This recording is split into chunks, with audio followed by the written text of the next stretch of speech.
Hello, मी doctor Manisha Bhoskar. बरेच patient मला विचारत असतात, "मॅडम, आम्ही खूप चांगल्या प्रतीचं अन्न खातो, चांगली तेलं आहारामध्ये वापरतो, फ्रुट्स खातो, ड्राय फ्रुट्स खातो, सप्लिमेंट्सही घेतो, तरीही आरोग्याच्या काही ना काही तक्रारी चालूच असतात. हे असं का होतं?" आज बहुतांश लोकांना हाच प्रश्न पडलेला आहे आणि त्याचं उत्तर असं आहे, आरोग्य टिकवून ठेवण्याच्या दृष्टीनं सकस आणि संतुलित आहार घेणं गरजेचंच आहे, यात काही शंकाच नाही. पण मला पर्सनली असं वाटतं, की आपण काय खातो यापेक्षा आपल्याला काही खातंय का, हे तपासून पाहणं खूप गरजेचं आहे. आता आपल्याला काही खातंय का, म्हणजे मनामध्ये चिंता आहे का, काळजी आहे का, भीती आहे का, राग आहे का?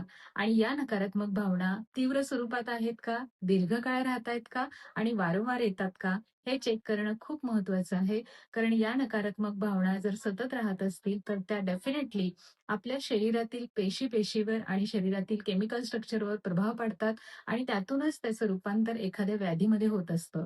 आणि मग अशा नकारात्मक भावना घेऊन जर आपण जगत असू, तर कितीही चांगल्या प्रतीचं अन्न खाल्लं किंवा अगदी परदेशातली तेलं, फळं किंवा पावडरी खाल्ल्या तरीही आरोग्यावर फारसा उपयोग होणार नाही. म्हणून मी काय खातो याच्याबरोबरच मला काय खातंय का हे तपासून पाहायला विसरू नका. थँक